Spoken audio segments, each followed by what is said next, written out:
Eh kasi hindi ko alam na ayaw mo. Alam mo yung pinag-usapan natin Oh, yun. pero after ko nagginawa. Sorry.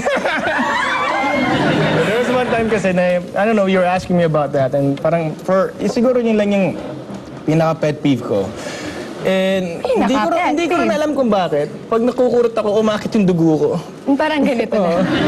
So, parang, hindi naman ako napipikon. It's just that, nasasaktan ako. So, nanjujolt ako. Next question ko pa. Favorite pastime mo daw ay picking your pimples. So, okay lang nasaktan mo yung sarili mo. Piniprick? Ano ba sabi? Picking your Pricking your pimples. Meron akong gadget. Meron akong ano. Natuto. May gadget? Meron akong ano dyan. Meron akong karayo. Meron akong Ano bang gadgets ng pamputok ng pimple?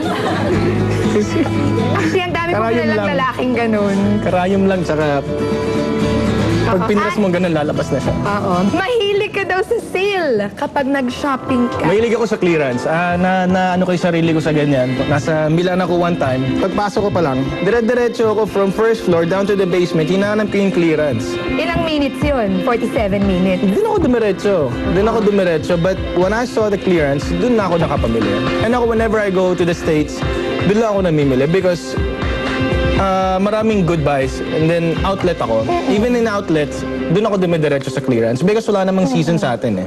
Ano ba ang may re-regalo sa'yo na ma-appreciate mo talaga?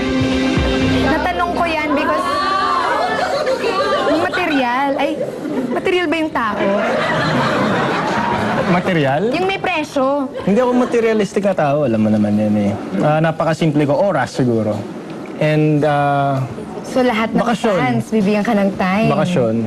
Mga ganun, mga 2-3 days off. Yeah, and you were saying that your time is really valuable. You really want to make sure, alam mo kung saan mo linalagay yung oras mo because sayang. Sayang. And every minute counts. Is that why you like sunrise and sunsets and moonlight so much? Sabatin mo naman ako. Anong? Ako may kilala ko, pag full moon, ibang klase. Talaga? Nagiging vampire? Hindi, Ano hindi ako naniniwala dun before eh. Ano, saan? Ba't ka galit? Pero may nakilala ako na pag full moon, hindi siya aware, pero ibang klase. Talaga? In what way? In what way siyang ibang klase? Basta nasa taas lagi. Taas? Anong nasa taas? High energy? Yung lahat eh. Oo, tama, oo. Hindi ko mag-gets. Basta, ako lang, hindi ko rin alam kung bakit. Ba't ganun eh? Oo, ganun talaga. May effect daw talaga ang moonlight sa mga kababaihan. Pero talking about sunset, sunrise. I love sunsets because... Akala nyo naman kayo yung pinag-uusapan. Sunsets because nag-iiba-iba. For me, it's very dramatic. Hindi ko alam, basta pag sunset na nababato na ako, nakakatingin lang ako sa horizon. Nakikita ko yung changing of views, changing of colors.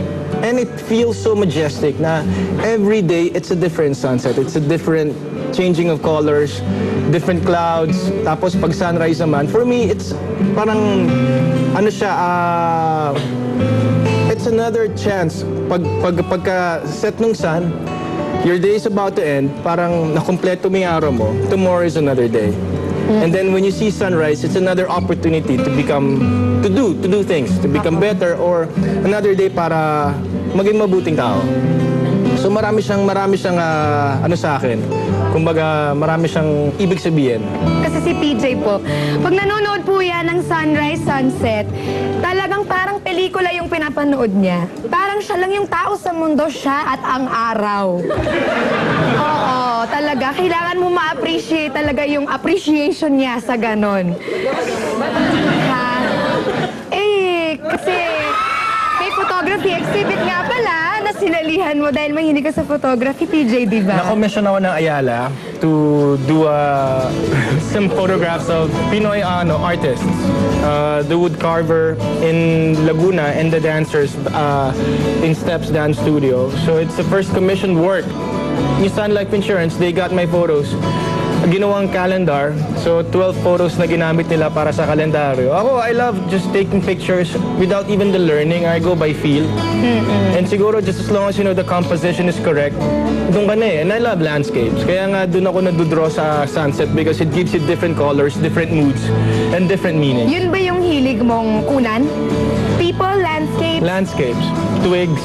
Eto na, marami pa kaming natutunan tungkol kay Mr. Piolo Pascual. Pero sa tingin ko ay mas nai-love sa'yo yung mga tao, PJ, because of that. Sa totoo lang, yung mga things na hindi nila alam about you.